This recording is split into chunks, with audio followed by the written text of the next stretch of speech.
Peta tata guna lahan.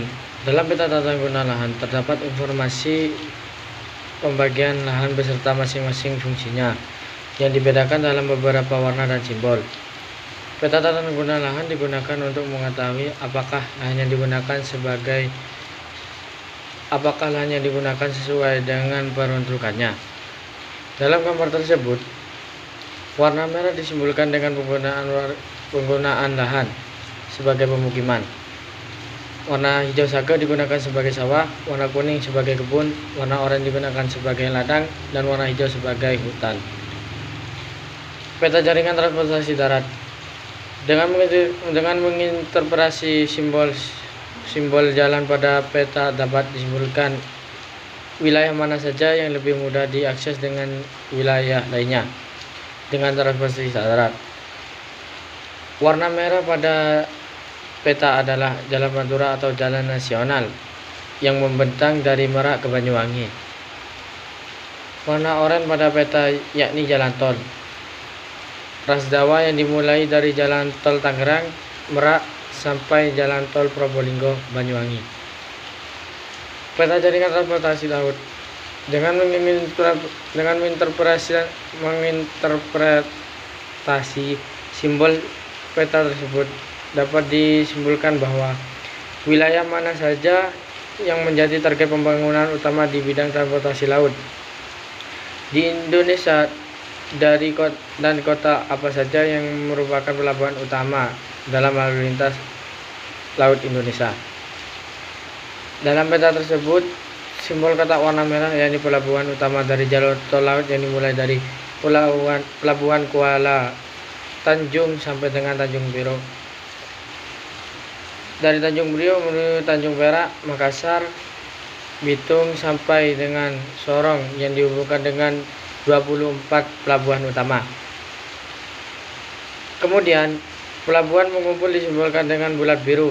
Pelabuhan pengumpul ini digunakan untuk melayani kegiatan angkutan laut dalam negeri dengan jumlah menengah, serta angkutan penyeberangan dengan pelayanan antar provinsi. Di Indonesia terdapat 36 pelabuhan pengumpul. Pelabuhan pengumpan digunakan untuk melayani kegiatan angkutan laut dalam negeri, alih muat dalam jumlah yang terbatas. Juga digunakan sebagai angkutan penyeberangan dengan jangkauan dalam provinsi. Terdapat 7 pelabuhan pengumpan di Indonesia yang disimbolkan dengan warna kuning. Kemudian terdapat simbol panah warna oranye, artinya terdapat jalur ekspor atau impor dari pelabuhan Bitung yang tempat tujuannya yakni Cina, Korea, Jepang. Sedangkan dari pelabuhan Kuala Tanjung tempat tujuannya yaitu Eropa, Timur Tengah, dan Asia. Peta jaringan transportasi udara. Dari interpretasi simbol-simbol peta tersebut dapat disimpulkan seberapa insentif mobilitas penduduk Indonesia melalui jalur udara dan kota-kota mana saja yang di Indonesia yang menyediakan penerbangan ke berbagai daerah. Simbol bulat warna pink memiliki arti bandar udara besar di Indonesia yaitu Medan, Jakarta, Surabaya, Denpasar, Makassar, Balikpapan. Manfaat peta tata guna lahan. Yang pertama, memberikan gambaran tentang potensi SDA yang ada di suatu wilayah. Yang kedua, menginformasi jenis penggunaan lahan yang sudah ada. Yang ketiga, membantu perencanaan wilayah untuk membangun wilayah tersebut sesuai dengan fungsinya. Manfaat peta jaringan transportasi. Yang pertama, sebagai petunjuk rute perjalanan antar daerah yang berbeda wilayah dan tempatnya.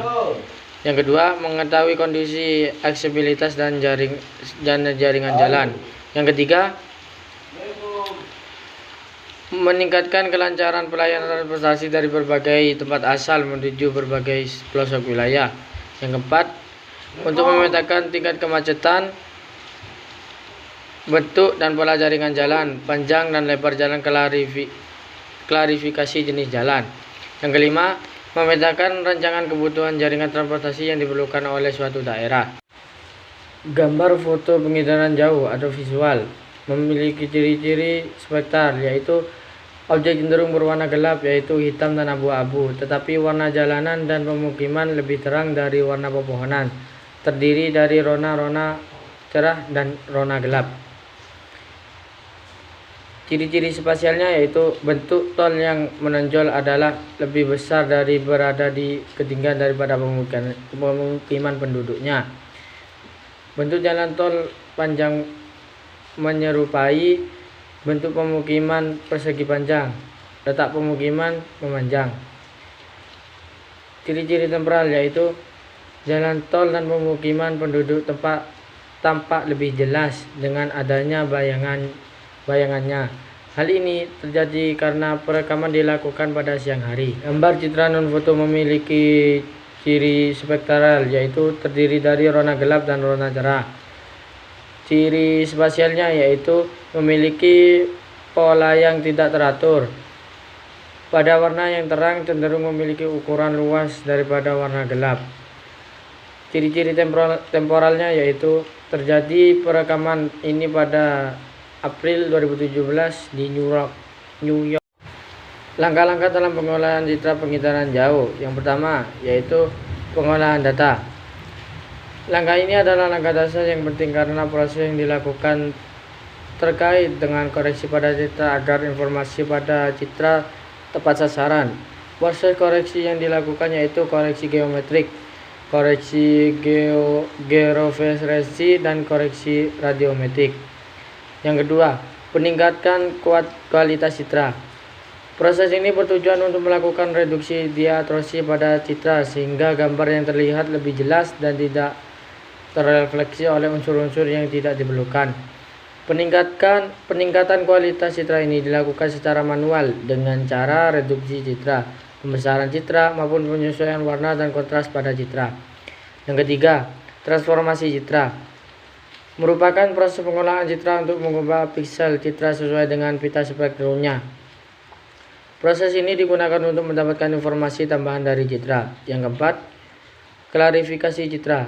Proses klarifikasi citra merupakan langkah pengolahan data citra dalam pengelompokan data piksel dengan karakteristik tertentu. Terdapat dua jenis klarifikasi citra, yaitu klarifikasi terbimbing dan klarifikasi tidak terbimbing. Manfaat penginderaan jauh bagi transportasi dan tata guna lahan. Bagi transportasi, penginderaan jauh dapat digunakan dalam proyek perencanaan koridor. Yang kedua, dapat digunakan untuk memantau keadaan jembatan. Yang ketiga, ilmu dan teknologi penginderaan jauh digunakan untuk meningkatkan keselamatan dan keamanan berbagai jenis sistem transportasi. Manfaat penginderaan jauh bagi tata guna lahan. Yang pertama, studi tentang tata guna lahan dan tutup jalan dapat dilakukan dengan sensor beresolusi tinggi seperti Land Thematic Mapper atau TM resolusi 30 meter. Yang kedua, perubahan besar terhadap permukaan bumi. Peristiwa antropogenik dapat dideteksi, diuji, diukur, dan dianalisis dengan menggunakan data satelitis bumi Landsat atau Land Resolution.